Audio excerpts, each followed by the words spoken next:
Deixou Angola em 92 ainda criança. Os sonhos que trazia na bagagem que carregava faziam esperar que Didier Ferreira um dia os colocaria numa folha de papel. Aos 29 anos, este escritor angolano, estudante de mestrado em estudos portugueses, apresentou a sua quarta obra literária. O Diário Poético do Empregado de Balcão relata uma aventura que é comum a muitos imigrantes. Do pensamento para a escrita, em forma de poesia, o angolano tenta responder à pergunta: como é ser olhado simplesmente como um empregado de balcão? Boa pergunta. Não sei se posso dizer que era duro, porque a verdade é que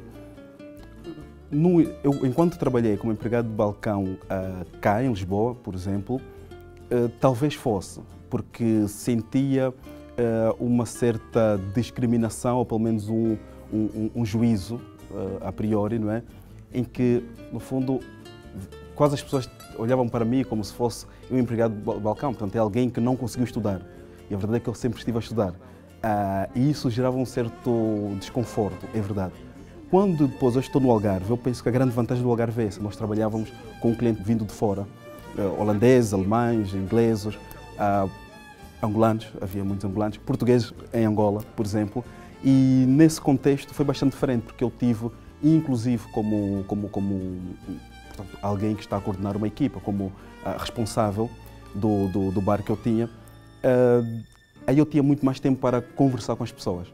E era neste contacto que as pessoas podiam ver, enfim, que o empregado de balcão não tem que ser só um empregado de balcão, ou seja, não tem que ser alguém puramente ignorante. E assim como eu percebia que o estrangeiro também pode dar-nos muito, e o contacto com as pessoas é algo bastante positivo, principalmente para o escritor. 4 anos foi o tempo que levou a escrever este livro. Enquanto isso, via a vida negar-lhe uma ideia pré-concebida sobre o direito, área que começou por estudar. Entrou no jornalismo e ali encontrou uma verdadeira oportunidade de defender quem mais precisa. A escrita era uma paixão que residia no subconsciente e que mais tarde fora despertada. Agora, quando eu fazia este tipo de trabalho diretamente para as pessoas, sentia muito mais útil, porque sentia que as pessoas colocavam denúncias, não tinham respostas, e quando era um jornalista a ligar, ia dizer, bem, enfim, tenho aqui um caso em mãos do fulano tal, por que é que isto não está a ser resolvido? De repente, assim no ápice, as coisas eram resolvidas. Ermelinda Toscano é uma das pessoas que acompanhou de perto o desenvolvimento de um miúdo recôndito que, tal como num sistema entrópico, vivia fechado na iminência de ver explodir todo o seu talento. Quando o assunto é falar de Didier, os olhos enchem-se de orgulho. Para mim, o Didier foi uma surpresa. Então, primeira vez que eu o vi, lembro-me que fiquei literalmente assim a olhar. Portanto, foi já há uns bons anos, aí há uns 10 anos atrás, portanto muito mais jovem, ele era muito tímido, escrevia com alguma contenção, mas via-se que era com muita emoção. Cresceu em Portugal, mas sentiu também a necessidade de escrever também sobre um país que não conhece. A obra onde fala sobre Angola chama-se Fim, mas não foi seguramente a última a ter sido escrita. No fundo, eu sentia e sinto saudades de uma terra que não conheço, mas que tem lá as raízes e este cheiro da terra, este chamamento da terra, eu senti, houve uma época em que eu senti muito, muito forte. E então todo este apelo eu só podia corresponder escrevendo.